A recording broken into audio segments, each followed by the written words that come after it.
everyone. Glad you're joining us here and afar. Welcome on this wonderful January day. We're going to take you into some music first, so if you're able here in the audience to stand, we invite you to stand and sing along with us. And you guys at home, you can sing and we won't even hear you.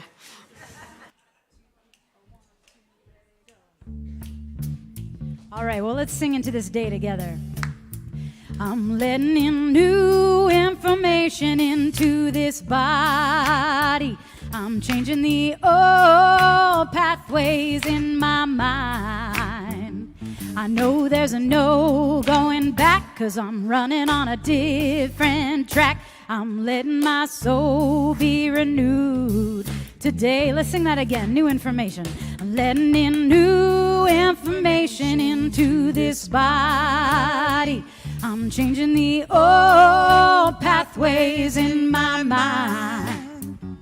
I know there's a no going back, 'cause I'm running on a different track. I'm letting my soul be renewed today. Let love and abundance come in. I'm letting the love and abundance come my way. I'm making room in my life for all I dream. I know I am what I believe, so I'm holding up a vision of me in perfect flow with the infinite every day. I'm letting in new information into this body. I'm changing the old pathways in my mind. I know there's a no going back, 'cause I'm running on a different track. I'm letting my soul be renewed today. I'm letting the love and abundance come my way. I'm making room in my life for all I dream. I know I am what I believe, so I'm holding up a vision of me in perfect flow with the infinite every day. Let love and abundance come in. I'm letting the love and abundance come my way. I'm making room in my life for all I dream. I know I am what I believe, so I'm holding up a vision of me in perfect flow with the infinite every day. In perfect flow, in perfect flow with the infinite every day. In perfect flow with the infinite every day.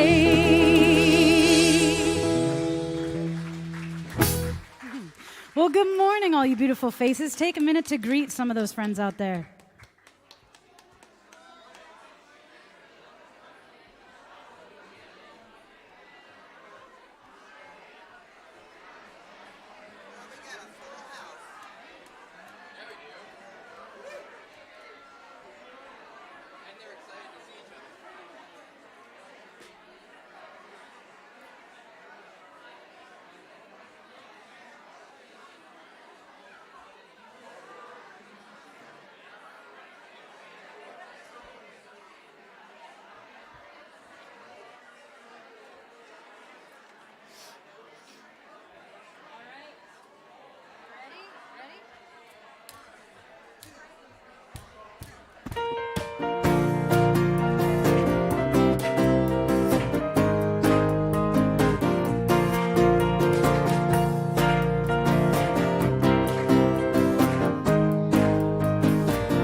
Just where I'm supposed to be. I'm in the right place at the right time. I am just where I'm supposed to be. I'm in the right place at the right time. I am just where I'm supposed to be. I'm in the right place at the right time. I am just where I'm supposed to be. Oh, my soul is welcome here. Oh, my soul is welcome here. I am getting the message loud and clear. My soul is welcome here.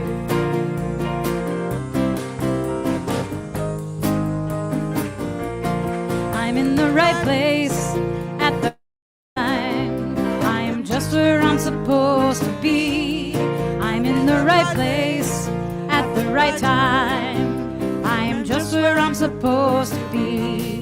Oh, my soul is welcome here. Oh, my soul is welcome here.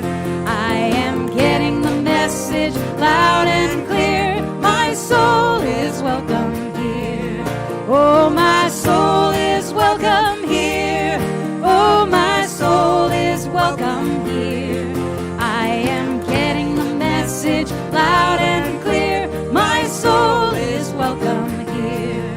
I am getting the message loud and clear. My soul is welcome here. My soul is welcome here. My soul is welcome here.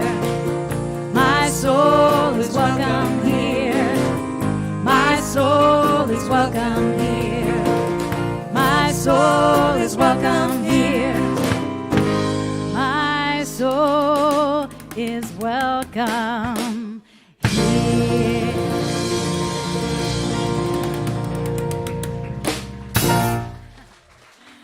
All right, well, we'd like to invite our children up today, our kids program. They get to go outside. It's, it's 20, 30 degrees warmer than it was last week. It's great.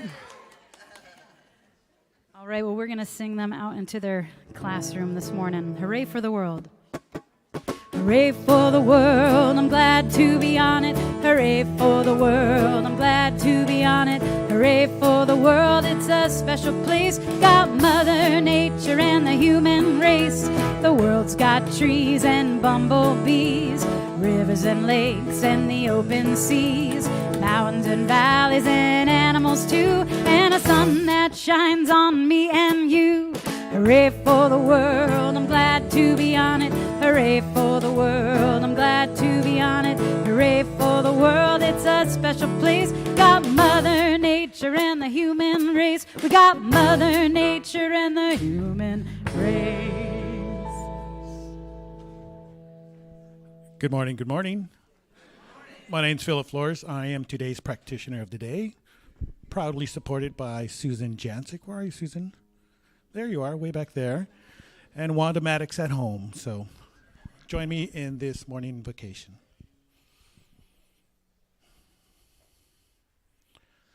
So it is a new day. It is a new start.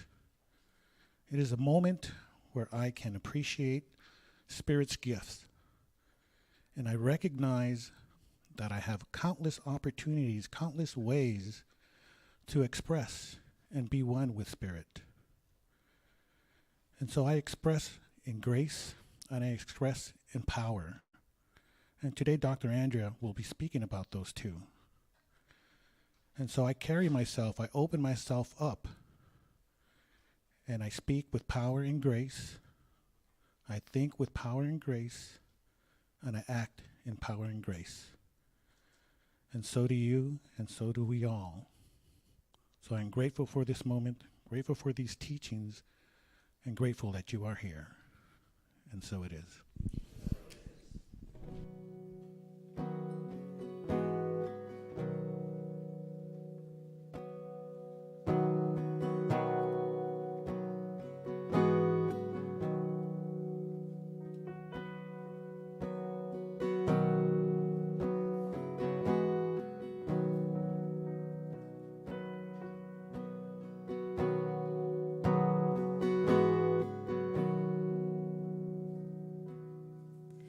May I never lose my wonder.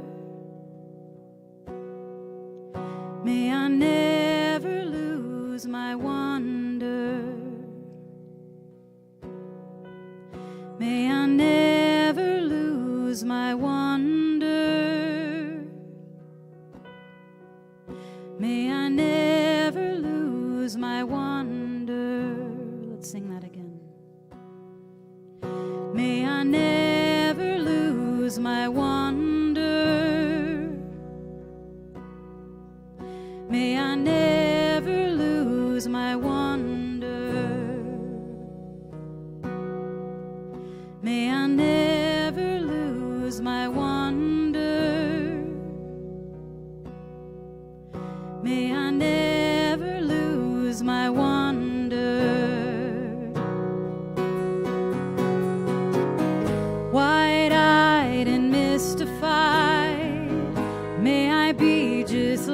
like a child, staring at the beauty of the world. Wide-eyed and mystified, may I be just like a child, staring at the beauty of the world.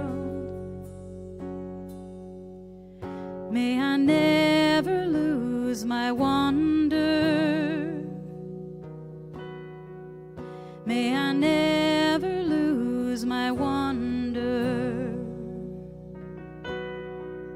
May I never lose my wonder. May I never lose my wonder. Wide-eyed and mystified, may I be just like a child, staring at the beauty of the world.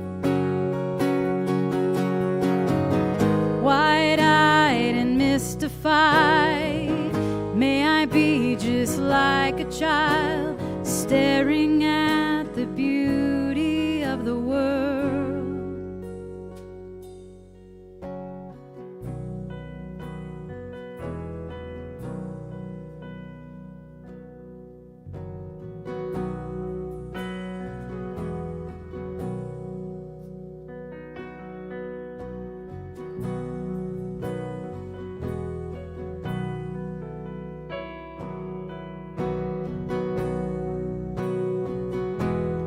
Wide-eyed and mystified. Wide-eyed and mystified, may I be just like a child, staring at the beauty of the world. Wide-eyed and mystified, may I be just like a child, staring at the beauty of the world. May I never lose my wonder. May I never lose my wonder. May I never lose my wonder. May I never lose my wonder.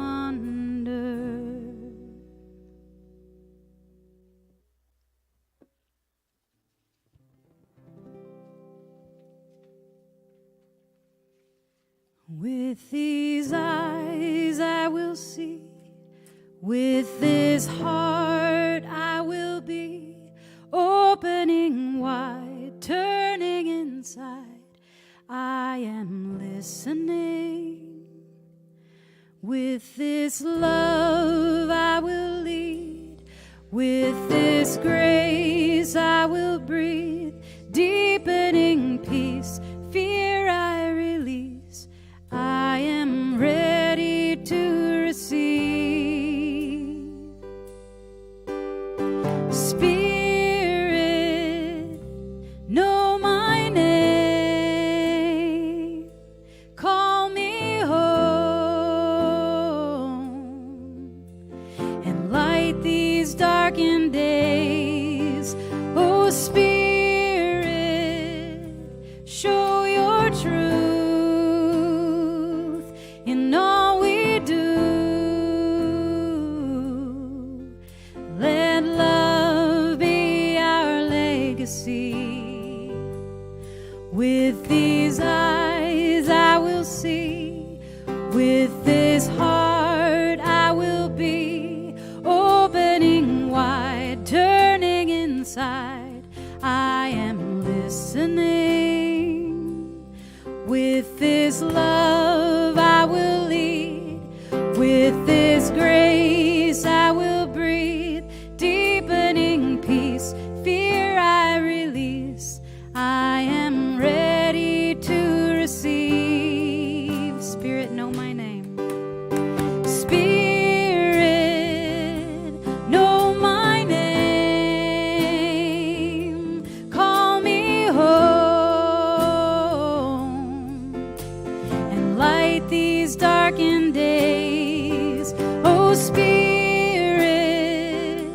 show your truth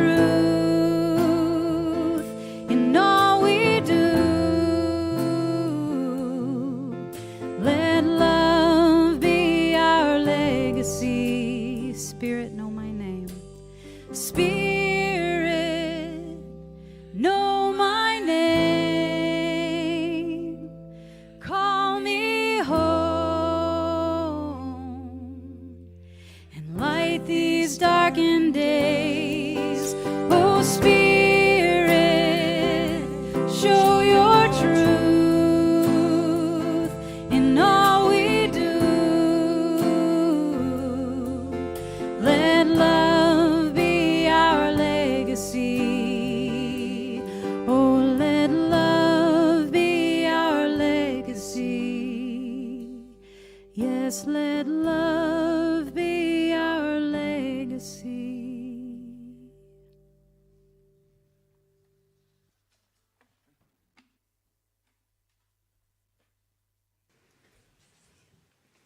Thank you. The theme, Let Love Be Our Legacy, is actually our tagline for our center, if you're new with us. And it was generated in 2016 after a series of attacks on our Muslim neighbors here in Bellingham area. And so a group of ministers, all women, came together, and we created that as a theme to work with our congregations. And so it stays with me. Let love be my legacy. I don't know how that sits with you, but whenever I feel a little lost, I just thought, well, is this a loving act? Is this a loving thought? Is this a loving way? So just a little history. And now I'm going to give you a really weird poem. And I'm going to do that because I'm speaking about, as was mentioned, grace and power. And it's part of our monthly theme, Start Where You Are. And so I'll tie this poem in. It makes sense to me, but every time I read it to anybody, they're like, huh? Maybe it's because it takes place in North Dakota. So it's called Under Ideal Conditions, and it's by Al Zolnyas. Say in the flattest part of North Dakota, on a starless, moonless night, no breath of wind, a man could light a candle, then walk away. Every now and then, he could turn and see the candle burning. 17 miles later, provided conditions were ideal, he could still see the flame. Somewhere between the 17th and the 18th mile, he would lose the light. If he were walking backwards, he would know the exact moment when he lost the flame. He could step forward and find it again, back and forth, dark to light, light to dark. Where's the place where light disappears? Where the light reappears? Don't tell me about photons and eyeballs and reflection and refraction. Don't tell me about 186,000 miles per second and the theory of relativity. All I know is that place where the light appears and disappears. That's the place where we live. So in a sense, that poem for me has to do with what I wanted to bring to you today under the topic, grace and power. So I also brought you a quote from Annie Lamott. Do you know Annie Lamott? Yes, incredible author. And if you haven't read any of her stuff, she's very funny and very to the point. And somewhere in her recovery journey, she walked into a very tiny black church in Oakland, California, and became a Christian. And it was a revelation. Her family was cynical and non-religious, but that didn't serve her. And so there she was in this church where Christianity was exuberantly celebrated in every way, right?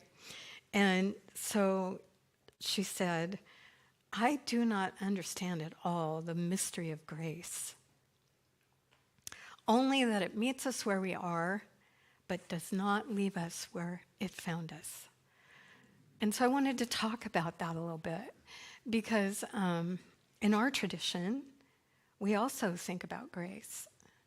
And we don't call it that because, like so many words, it can be loaded for some of us who are raised in certain atmospheres where it was used more as a bludgeon instead of a light that disappeared and reappeared.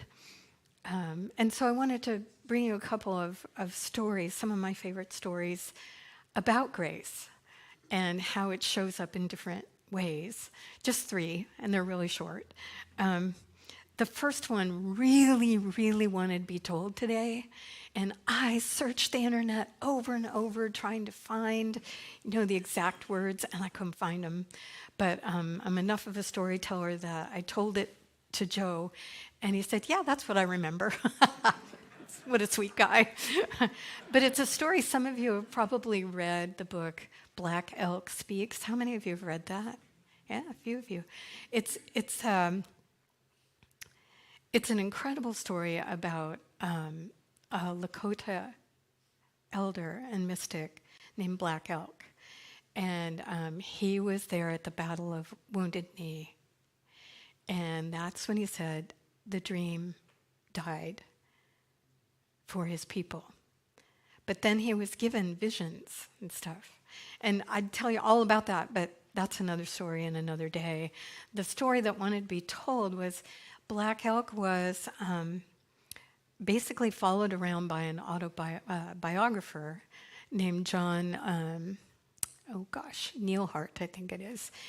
And so he became fascinated with Black Elk because Black Elk was a mystic and was also having these visions about, you probably have heard about the Native American vision of that there's this sacred hoop that holds all humanity and all of life. Have you heard that one?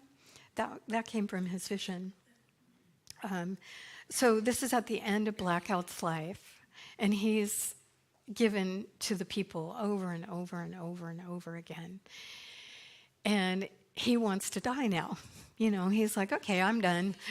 I felt that way every once in a while, and I'm not as old as he was.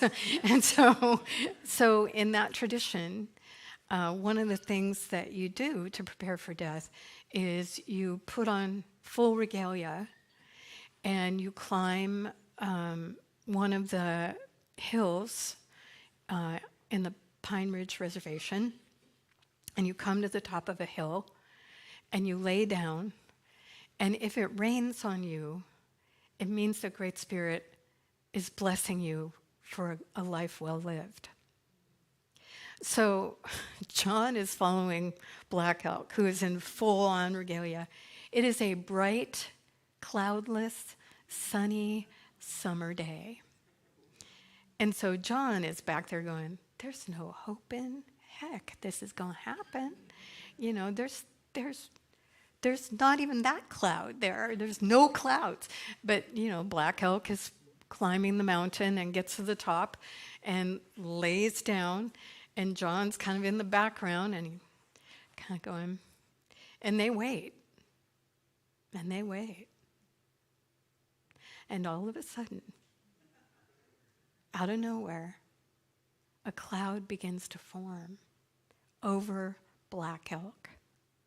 It's not a big cloud, but sure enough, it rains just right there. So, So that's one of the stories. And then there's the story that Jack Kornfield tells about a doctor named Tim. And let's see if I can find it out. That's not it. Did I not mark it? Because I can tell you the story. So Tim was a young man. He was 16 and his brother was 15. And his father developed rapid onset Alzheimer's. He's a brilliant man. So the mother is doing everything she can to take care of her husband and take care of the boys. And Tim's father is mute now and basically a walking vegetable. And the mom is out of groceries. And so she says to the boys, okay, watch over your father. Don't let him roam, and I'll be back as quick as I can. And so she goes to get groceries, and the boys are sitting in the living room watching TV with their dad, and all of a sudden he starts moving in a very odd way, and he's turned gray, and he keels over, and they panic, and they call 911, and out of this man who hasn't spoken in years comes, don't call 911. Tell your mother I love her and that I'm okay. And he dies. Hasn't spoken. So, of course, he's young enough that they have to do an autopsy to see what happened. And they discover that his brain is basically mush. There's nothing. Nothing. So where did the voice come from? And the third story is a story that's one of the stories that I absolutely love. When I was a young spiritual woman, back in that time, there weren't a lot of female role models for me. So I could pick a male guru, which didn't appeal to me. I could pick, Christian mystic men, but I was looking for women, spiritual women that were mystical. And so, fortunately for me, a woman from Berkeley had written a book about women saints, East and West. So I devoured that book. And I didn't know any of them really, but the one that captured me was Teresa Avila. And Teresa was supposed to marry someone in that day in Spain. You married the girls off as quick as you could, and the rest of them went to the convent. But she was the one that was slated to get married to a wealthy person so that the family would be good, right? And she's like, absolutely not. I'm not marrying that person. No. And she's 14. They married young in those days, And so eventually she talks her dad into letting her, well, I think actually she got in trouble. And so he put her in the convent to kind of straighten her out and kind of convince her that really she didn't want to be a nun. Didn't work. And so she became a nun. And it was a journey for her. It was not like all of a sudden she was illumined or anything like that. She actually took quite a while to kind of click in to mysticism and had an encounter with Jesus through a statue and all this stuff. But the story I wanted to tell you was later in her life. So she founded 13 convents during her lifetime. She was not well her entire life. I don't know what was wrong with her. They didn't know back then. She just was not well, but still, dynamo of a woman. And so she eventually came to her home convent. And nuns always travel in twos. It's a rule, And so I started hearing that she was known to levitate. And I'm like, really? Seriously? I don't know if you remember the TM people that were supposed to, yeah. So I dug down into the records. The Catholic Church keeps records on all of their saints. And sure enough, there was a validated eyewitness account of Teresa taking communion and having to hold on to the choir rail because she was levitating and she didn't want to. and the church was full, and so everybody saw it.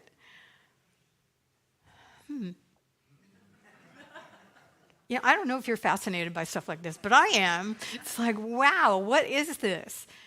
And I would have to put it as grace, some sort of present, some sort of larger than we normally think of life happening. And so that's what I really wanted to talk to you about today. Because the theme for the month is start where you are. And the speakers and I have done a great job of talking about, just start where you are and, take the next right step and all that stuff.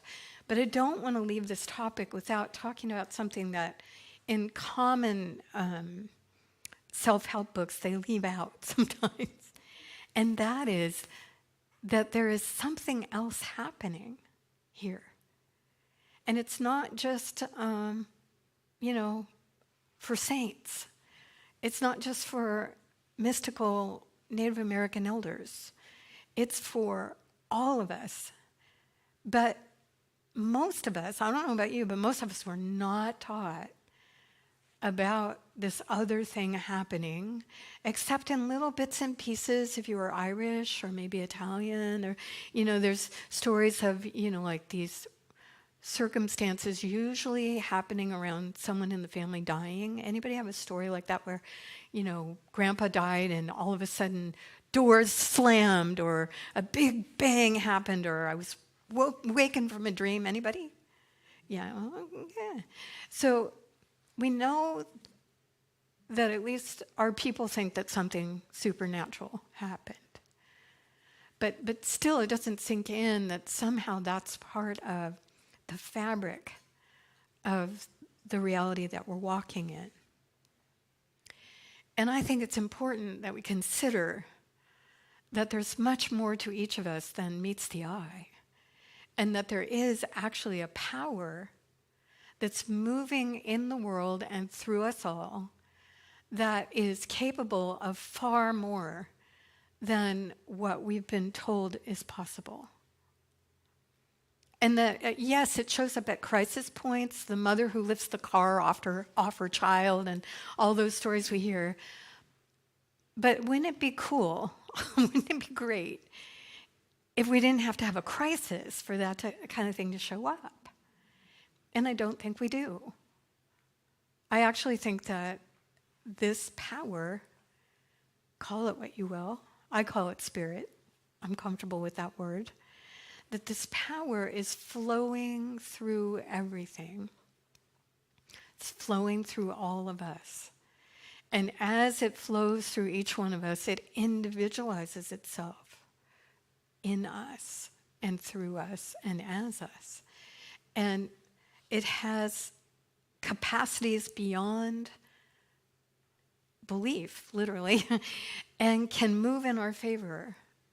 And so part of starting where we are is to begin to believe that that might be possible. I know it's really hard to believe in the beginning because most people, not necessarily you, but a lot of people, when they begin to realize that to put no fine point on it, begin to realize they're miserable in some way or another, and want to change their life, the journey of doing that often is first to unlearn the stories that we're told about the limitations that we, as that person, that miserable person, we're supposed to believe were true for us. So we unlearn those gradually. And as we unlearn those, eventually we have to let go of being victims, which, victimhood is actually kind of a juicy energy if you're really in it and you don't realize how miserable it's making you, And there's a tendency in all of us to kind of want to do that from time to time. But especially when we're in that really, really hard place of being so miserable and needing to change, one of the things that has to change is we have to stop being a victim to our circumstances, to our life. And so what do we do then? Well, we begin to realize that, okay, I do have some power, because a victim doesn't have power. It's done unto a victim, right? So to be transformed, first we have to claim power. Great move. Immediately, almost immediately for most of us, when we make that move, we're less miserable, which is a great thing. In fact, some of us actually get downright happy with the contrast, Might not be the best, but it's better than what it was. And so we realize, oh, I can change my life. I have power. I can make things happen. I can get a better job. I can get a better spouse. I can get a whatever, right? And it's great. It's great because of the contrast. But actually, it's not enough. Because what often happens is, all right, yeah, you get all the outer stuff. Yeah, you've got power. You can do stuff. You can, I want a new car. Okay, new car comes. I want to rent a better house. Okay, I can rent a better house. I want to buy a house. Well, in Bellingham, yes, I can buy a house. All that, right?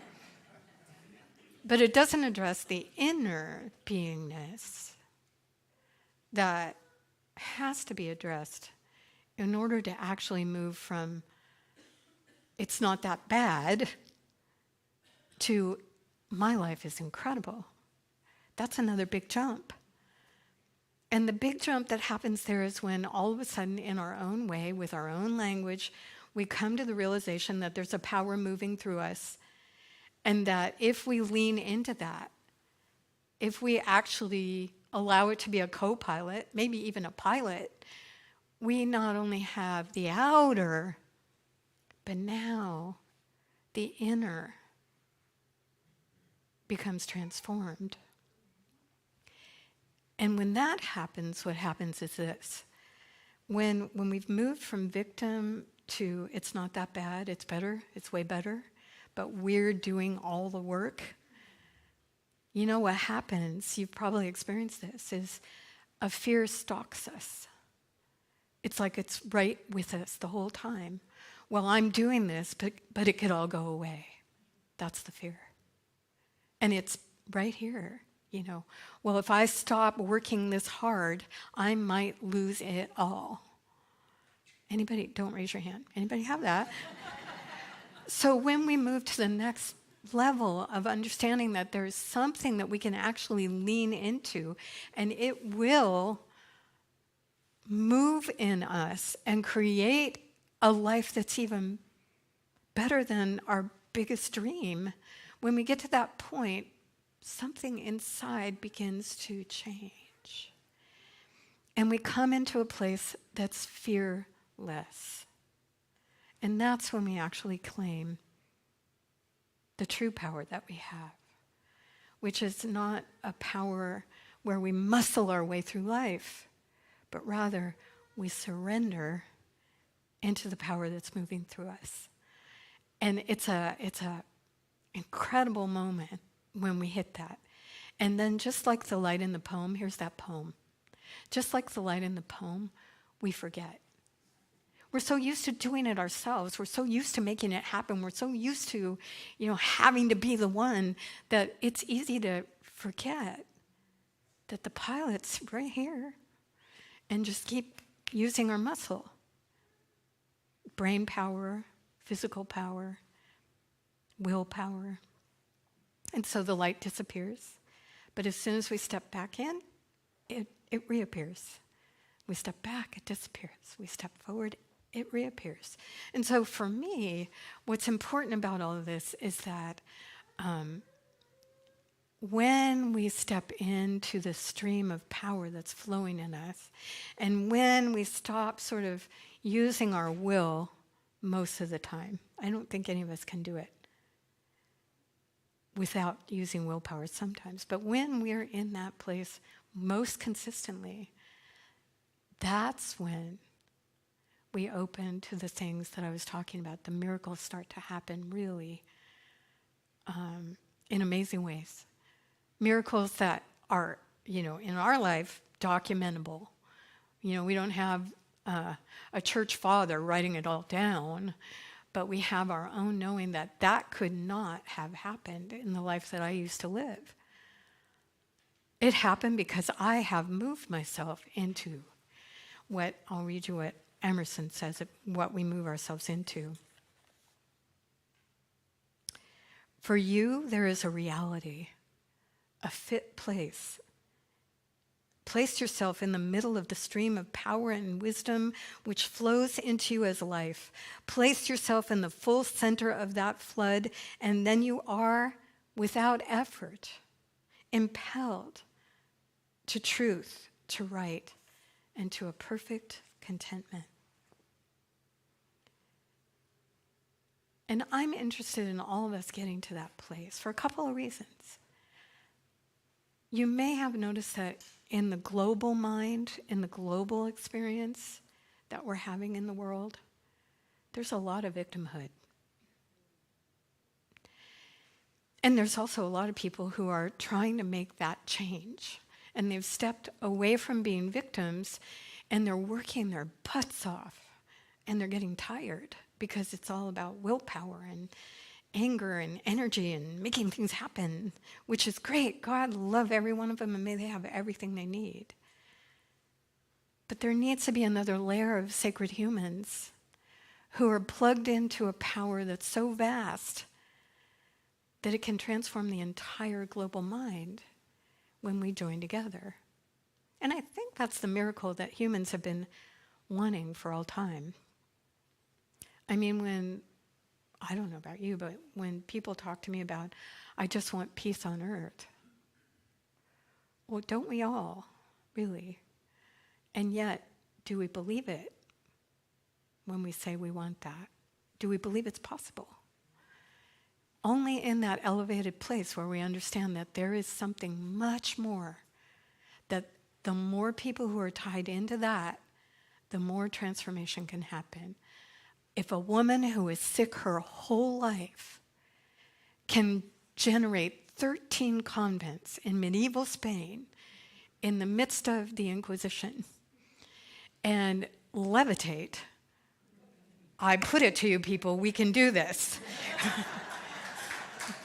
We can. But it takes plugging in. It takes knowing that when we start from where we are, we're not just talking about the body and the mind, we're talking about spirit on board. Letting it roll, letting it be us, letting it give us ideas and then following those ideas up. Being open, being receptive. When an intuitive urge comes, not just going, oh, that's ridiculous, and just ignoring it. When Spirit says, turn right, turn right. Just see what happens. It's like that. So I'm going to do a prayer. And it'll be about this somehow.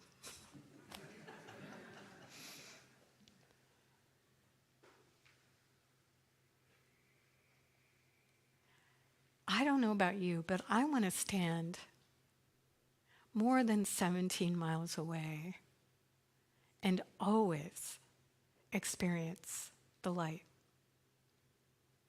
And so I know that I need to move that light from thinking it's somehow outside of me and become aware that it's inside and see it there as well as in the outer world.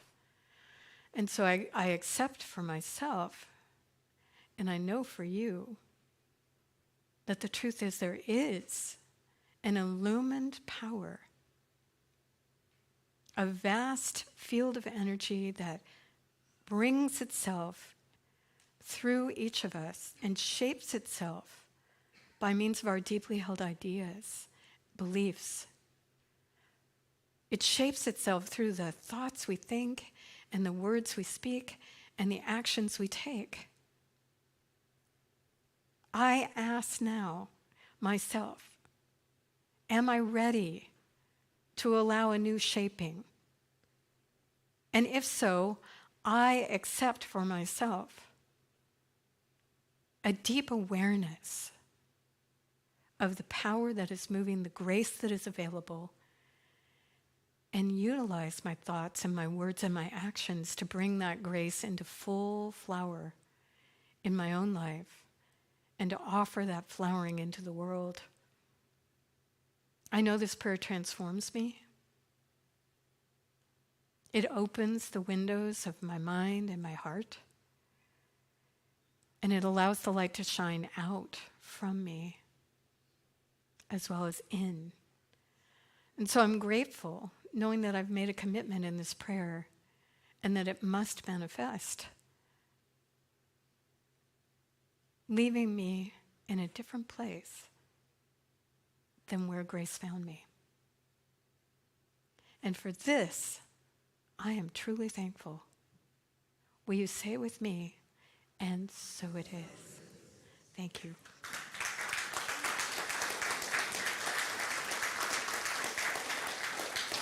Thank you.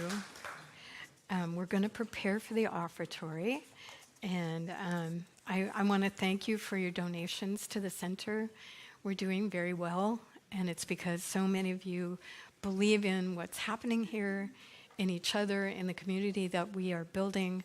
And live stream audience, thank you for donating from wherever you are. Those gifts coming from Alaska and Hawaii and all those places, we really appreciate that too. It helps. And you're part of our larger community of grace-filled beings.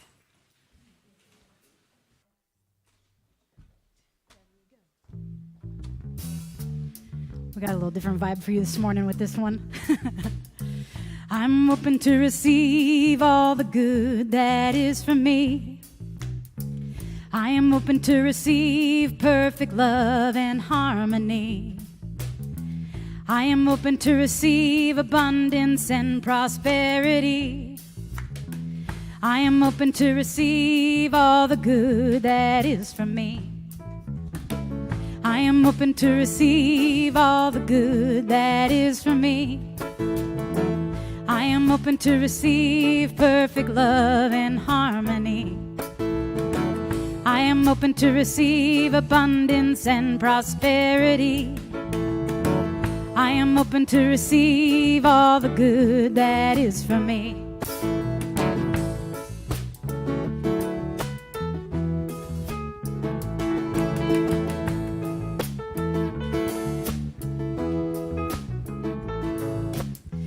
I am open to receive all the good that is from me. I am open to receive perfect love and harmony. I am open to receive abundance and prosperity. I am open to receive all the good that is from me. I am open to receive all the good that is for me.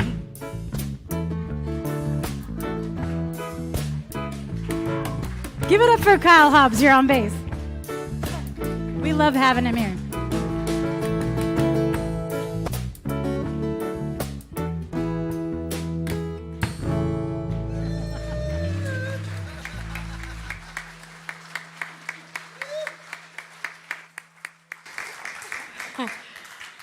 Well, what would a service be without announcements, right? So I wanted to let you know about a couple of things going on. Actually, we have a lot going on. It's amazing. So this week starts a brand new upper division class called Through the Secret Door. It's the last of a series in the Inward Journey series. And if you're interested in coming, you need to have 2 Science of Mind classes to attend. And we need to hear from you, especially if you're planning to attend on Zoom, because we have packets of materials that we're going to need to get to you before Thursday's class. So you can sign up on our website, or I believe you can sign up in the classroom at the Ask Me desk. And we'd love to have you. It starts on this coming Thursday, February 1st, which also happens to be in the Celtic tradition Imbolc, which is the recognition of the first signs of spring. So we're going to have an interesting class. Yeah. Now we have another really exciting thing that's about to start. It starts in March on the 6th, and it's called Spirit at Work. And it's an opportunity to come together, have breakfast together for people who are building their business, entrepreneurs, folks that want to be supported in what they're doing in their work. So artists, healers, business people, all sorts of folks are invited to come to that. And we want to make sure you know that March 6th is our first kickoff date, and they've asked me to be the speaker. And so it'll start that day. And what we are doing is we would like you to, if you're interested in coming or even just thinking about it, there's a survey that we'd like you to take that is in the classroom right by the Ask Me desk to let us know your preferred dates and times so that we have a feel for when would be best for the people that would most benefit from this incredible group offering.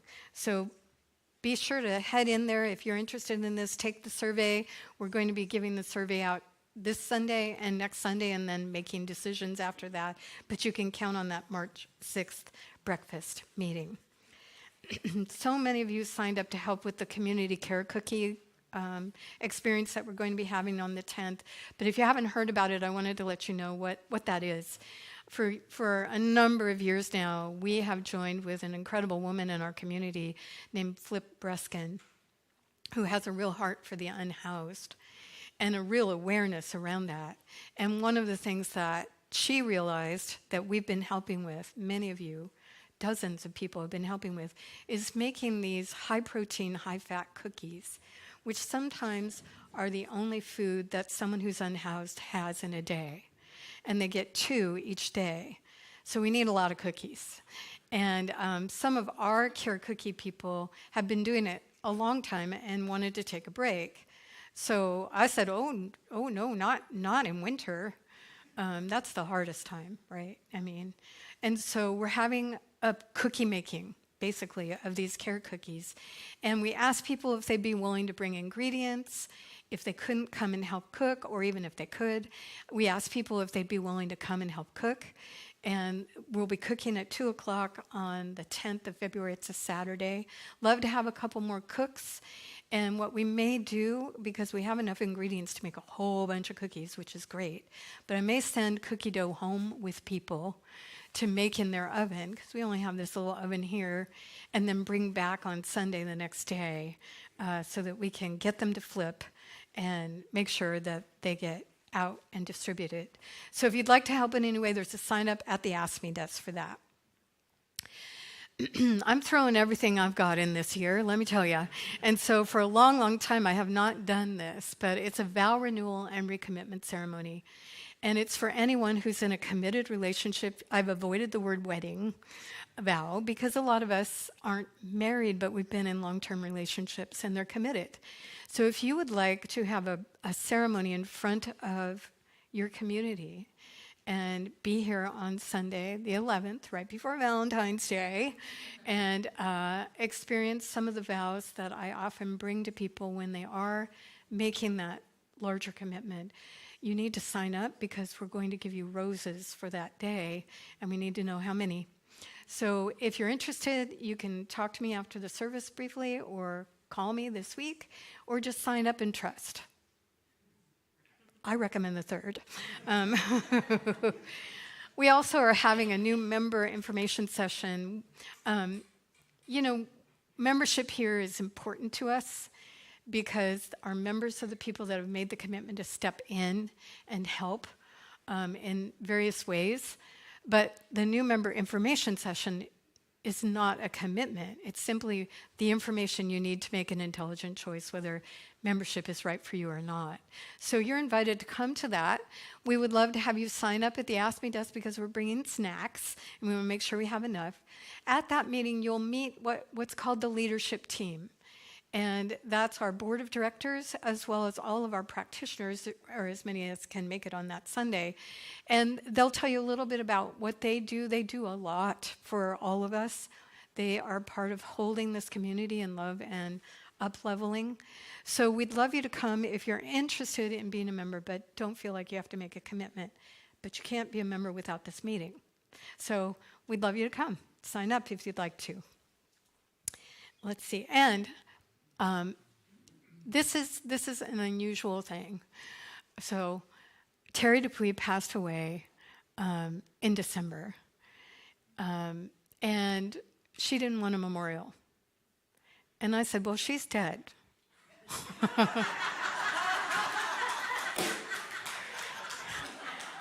And so those of us who knew Terry and loved Terry are going to come together in a circle and just share remembrances of her. So we didn't want you to feel like you had to come because you probably didn't know Terry. She's been sick for a year or so. But those of you who do know Terry, you're invited to come and stay afterward. We're going to be here in the sanctuary. We'll start at noon, and it's just a brief, like half hour, 45 minutes sharing for those of us who knew her and miss her and want to acknowledge the loss and also the incredible gift of her presence in our lives. So that's happening today. And then, believe it or not, okay. You see the mid-August thing there? And so Philip and I were like, really? We're talking about the yard sale that's going to be in mid-August now? But here's the thing. Jackie McConnell came up with the idea, and she really would like a team of people to help her plan it. Like imagine it, vision it, plan it, get the logistics figured out so that when it's time to actually present it as an event that's going forward, it's all figured out. So if you would like to help Jackie by meeting with her and doing that sort of grace and power thing, we'd love you to do that, and you can sign up for that at the Ask Me desk as well.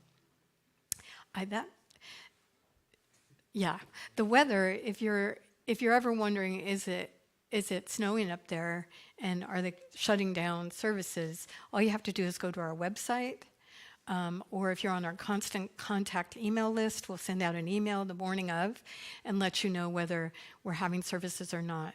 But you can almost always count on we're having services unless it's 6 inches of snow up here.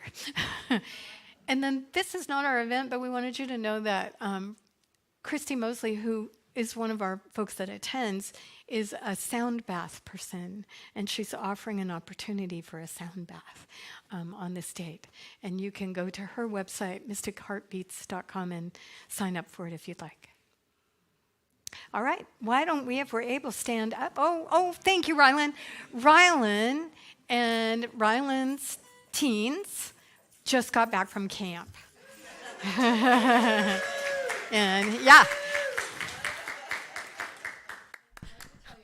Hello. Hi. So yes, we had teen camp over the long weekend in January. And yes, we had snow in Oregon. We did leave before the ice storm, which was awesome. But we had snow, and we had a lot of fun. We did a lot of really deep work, which is really intense on just a few days on a weekend. But we made a lot of connections and shared a lot of love, and we're bringing that all back here. And I want to send out a heartfelt thanks to all of you who supported us in going to camp. Thank you. And we're planning now to go to summer camp in July, which is going to be amazingly awesome because it's longer time of immersion and love and support and wonder for our teens. So if you have any teens in your life, let them know about our program. We're going to be meeting today at 12:15, so you can grab a little bit of that Terry time first back in the classroom. And the first 10 or 15 minutes, I'll go over the program if anybody's interested in knowing more about it, what it looks like, what camp looks like, and then we're going to do our in-person teen group meeting after that. So send your teens my way. Come and ask some questions if you want to know more about it, to tell your teens about it and get them excited. And we're hoping to grow this program immensely this year. So thank you very much.